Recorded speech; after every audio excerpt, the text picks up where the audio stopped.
Hello, everyone. Let's talk about blueprints, which are an easy way to speed up repetitive work in Wrike. This is an experimental feature and needs to be activated by your account admin. To use it, go to wrike.com/labs and check the box over here. Now you're good to go. So let's see how this feature works and what it's for. Blueprints let you build out projects and tasks without interrupting ongoing work. Once enabled, blueprints appear right in your folder tree here in a separate section. That means now you can keep your ongoing work separate from non-actionable items. So far, there are no items in this section, so let's create our first blueprint together. There are two ways of doing this. You can either create a project, folder, or task blueprint from scratch, or you can save an existing project, folder, or task as a blueprint. Let's create one from scratch. But first, let's quickly discuss how you might use them. Say we have a team that delivers webinars on a weekly basis. All the webinars include the same actionable items, so in order to speed up the process of launching a new webinar project, we'll create a blueprint. We click the plus icon located next to the blueprint's title and choose the type of an item we want to create. Let's make it a project. We'll call it New Webinar. At this stage, we can also specify our blueprint location. But keep in mind, we can only include a blueprint item in another blueprint folder or project. That means none of the folders or project from the main folder tree can be used as the parent location for a blueprint. So far, we haven't created any containers in our blueprint section, but we'll come back to this step a bit later. If we need to apply any specific workflow, we can also do it here. Now let's go to the settings. The same person on our team is always responsible for delivering webinars, so let's add them as the owner of this project. Then we set up Start and Finish Date and choose the default view. By the way, when you add the owner to a blueprint project and an assignee to a blueprint task, this person doesn't automatically get access to these items and will not receive any notifications about them.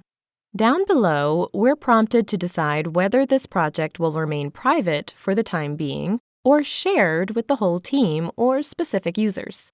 We click Create Now, and we have our first blueprint project.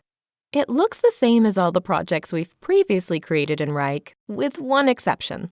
Right here, above the project's info panel, there's a notification indicating this project is a blueprint.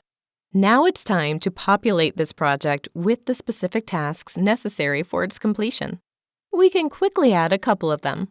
When working with templates, we recommended changing the status of all the template tasks to deferred, so they didn't show up in the My Work section of the assignee, and they didn't receive any notifications about them.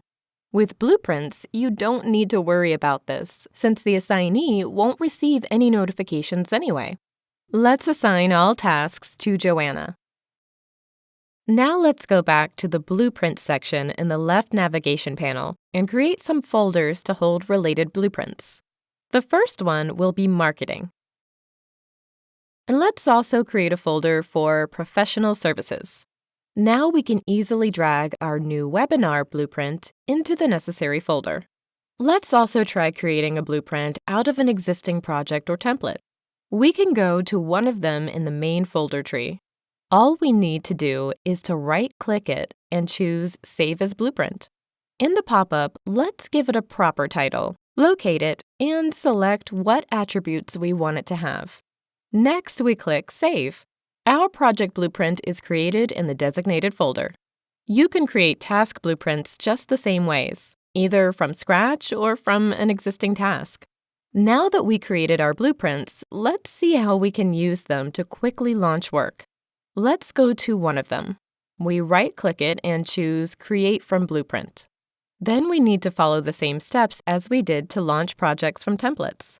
Title it, select the necessary location, add task prefixes if needed, and customize how the tasks should be duplicated, and finally reschedule the project. But with blueprints, we can decide whether we want to inform the assignees of the tasks within a given project.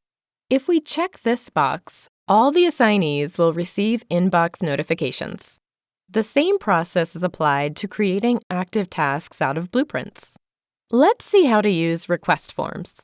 We can create and add incoming work from custom blueprints. Let's open one of those that we have in our demo account and edit it. In the section where we need to decide what type of an item will be triggered when this form is submitted, there are two new options: Create Task from Blueprint and Create Project from Blueprint. Let's choose this option. Select the blueprint and fill out this form. Let's go back to my demo account. We open Request Inbox in the Marketing folder and see the new project. And now you know how to use this wonderful feature. As we mentioned, it's experimental, so we'd love to get your feedback. Leave your comments on the Wrike Labs page by clicking the Send Feedback button over here.